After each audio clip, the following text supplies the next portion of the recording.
Tá? Então, eu vou ter a maior satisfação, né, de poder estar aqui fazendo a chamada da última mesa, uma pessoa com quem eu tenho extrema admiração, né, respeito, que é a Mariângela. Mariângela Simão.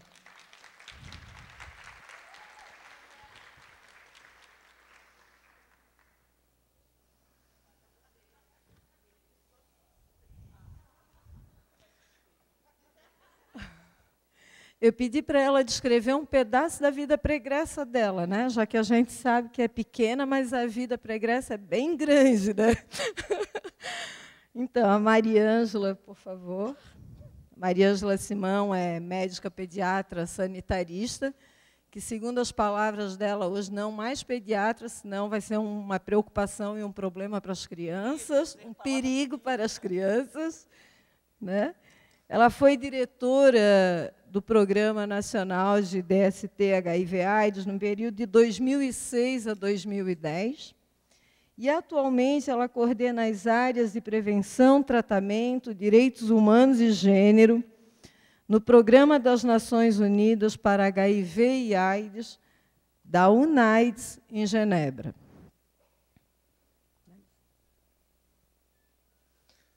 Hoje, o assunto que ela estará abordando aqui para nós vai ser 0 de infecções, 0 de preconceitos, 0 de morte. Início do fim. Passa a palavra. Obrigada, Graça. Então, boa tarde a todos. Eu já tinha me dito que aqui a luz fica bem em cima, então eu vou vir um pouquinho mais para frente, Cristina, que daí ó. Primeiro que eu sempre falo de pé, porque eu sou muito baixinha, daí fica sentada atrás da cadeira, a gente já não ouve. Daí você se mexe um pouquinho e o povo acorda. Então, boa tarde para todo mundo.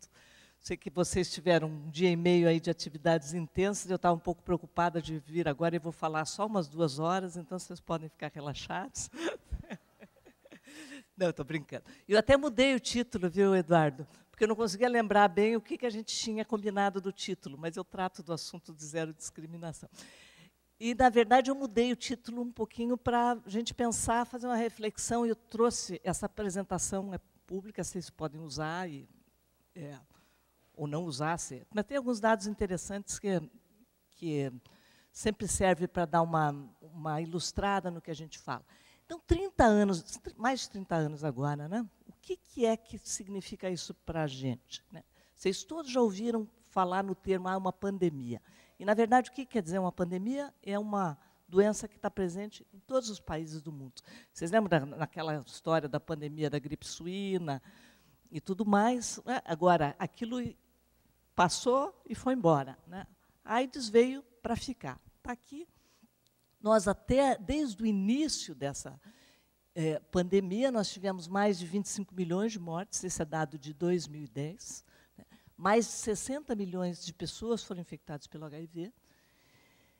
E, em 2010, isso tem uma variação, porque você sabe essas coisas de estatística, porque daí o povo pergunta assim, mas é 33 ou é 34? Na verdade, é entre 32 e 34. Então, provavelmente, deve ser 33 milhões. Esses números nunca são exatos, porque eles são baseados em estimativas. Né? Eles pegam os dados de diferentes países e fazem um cálculo para o mundo inteiro. Mas o mais próximo que você tem é que em torno de 34 milhões vivem com HIV em 2010. E diferente da situação, por exemplo, aqui no Brasil, nos países da América Latina, mas se a gente contar o mundo inteiro, mais da metade dos casos de AIDS são em mulheres. Tá certo? Isso porque a epidemia na África é muito pesada, né? Ela é muito pesada, ela é uma epidemia que se concentra, onde vários fatores contribuem para que as mulheres estejam numa situação de maior vulnerabilidade. E quando a gente fala assim, olha, a gente está lá com 34 milhões, isso quer dizer o quê? Na verdade, 7 mil novas infecções a cada dia ainda. Né? Sendo que dessas, 3 mil são jovens. Jovens, nas Nações Unidas, vai até 24 anos, tá? Que é a definição do Unicef. Aí, outro dia, nós estávamos num negócio lá na África, e a definição de jovem na África, na maior parte dos países africanos, É até 39 anos. Eu digo, não dá, né? Aí já está entrando, a mulher está quase entrando na menopausa, ainda é jovem. É complicado, né? Próximo, por favor. Bom, uma das coisas que mudou nesses 30 anos é que o acesso ao tratamento mudou. Mudou a condição. Né? Você passou de uma sentença de morte, nós estamos falando hoje, estava conversando com o Hércules, que é da imprensa do departamento antes de entrar, mudou, passou para uma condição crônica, uma doença crônica que pode ser manejada, desde que a pessoa tenha acesso aos serviços e aos insumos, os medicamentos. Uma das coisas que ainda é muito forte, 1 milhão e 100 mil, nossa, desculpe, botou 1,1 milhões, é 1 milhão, tem tuberculose a cada ano, né, das pessoas vivendo com HIV, e 400 mil morrem por tuberculose.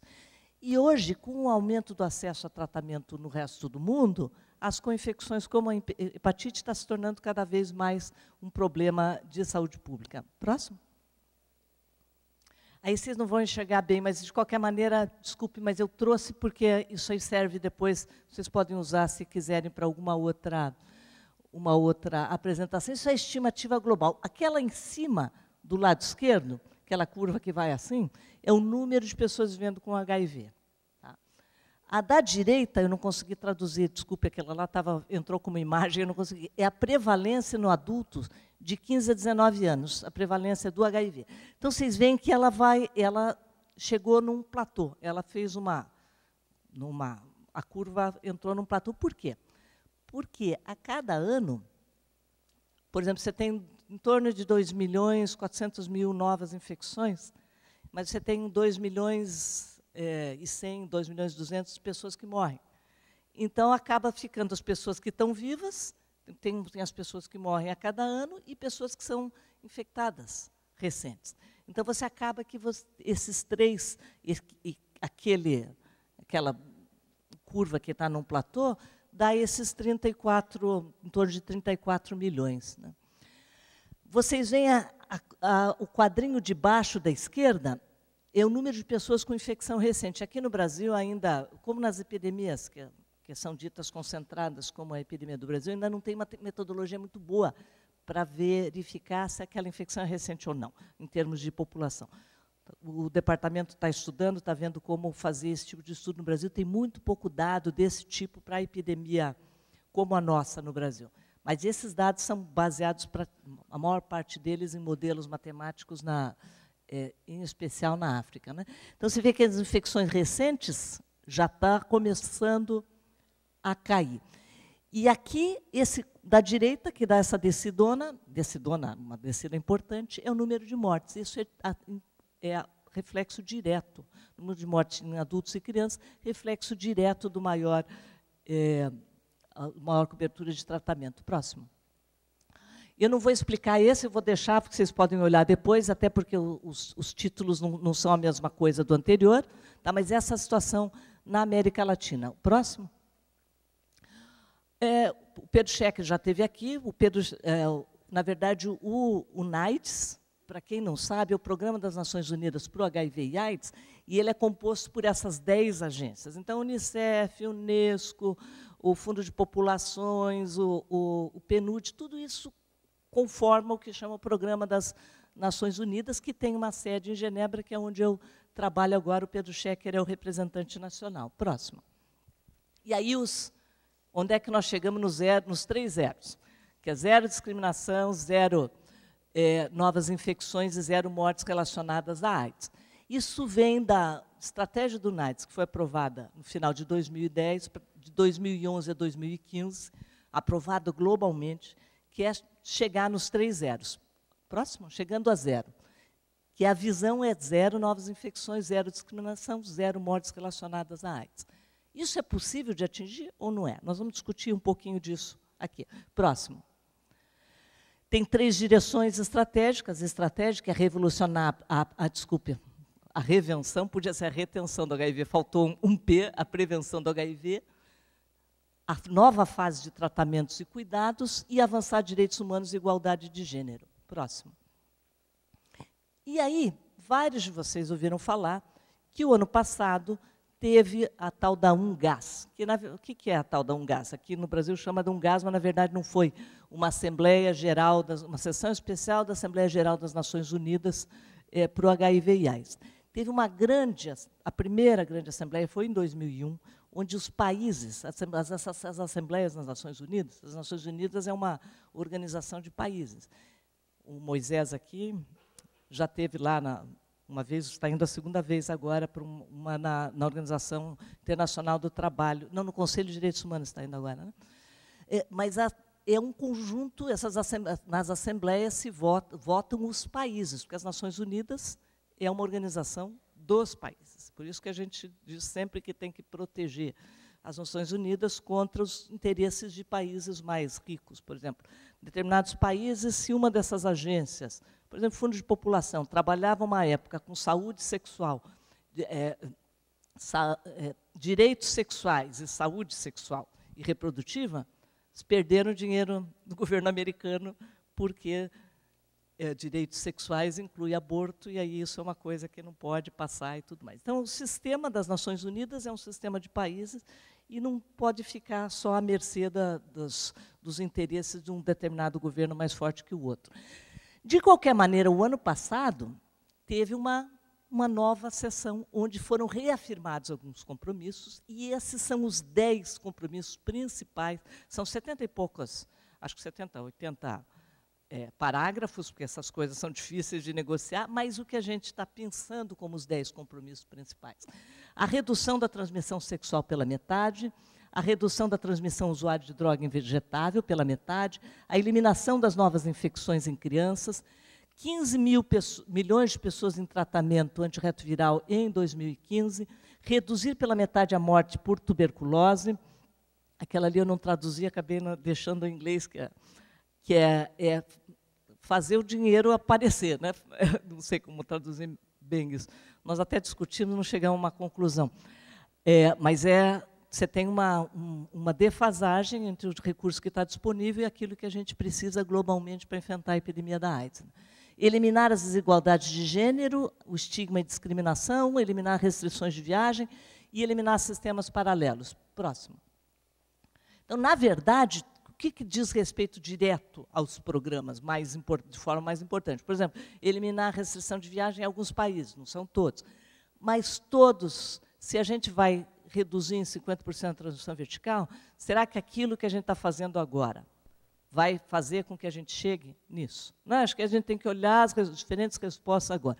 Se você quer reduzir em 50% o HIV em pessoas que usam droga injetável, não é o caso da maior parte da América Latina, porque tem muito pouco droga injetável agora, mas na Europa do Leste, parte da Ásia, é super importante.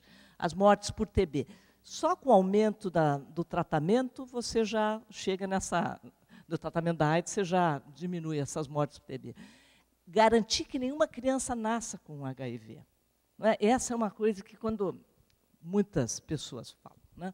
Tipo assim, por exemplo, se você trabalhar assim, muito forte no programa de transmissão vertical, isso impacta nos dados da epidemia? Não impacta, porque é um pequeno número as crianças. Né?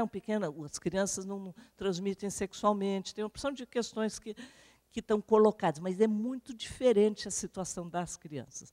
Não é para impactar na epidemia, porque o direito de cada criança tem o direito de nascer com todas as chances de vida. Né? Então, é uma outra lógica. Eu falo isso porque tem uma discussão, não, nas epidemias concentradas você não devia fazer testagem universal das gestantes. Como no Brasil. Isso se discute porque, não, porque não precisa testar todo mundo. Precisa sim, porque cada criança que a gente acha é importantíssimo. Né? A relação custo-benefício não pode ser medida no quanto sai para você testar 2,5 milhões de gestantes no Brasil e achar 12 mil mulheres infectadas, das quais 2.400 crianças teriam o HIV se ela não fizer todas as medidas. Então, ela não é uma questão da relação custo-benefício ou do custo da epidemia, É uma questão do direito da criança de uma vida saudável. Próximo. E aí eu vou botar alguns slides assim, sobre a situação da epidemia no mundo. Não é? Esse quadro é as pessoas em tratamento, pessoas vivendo com HIV em países de renda média, de renda baixa e renda média por região. E vocês olhem o azul,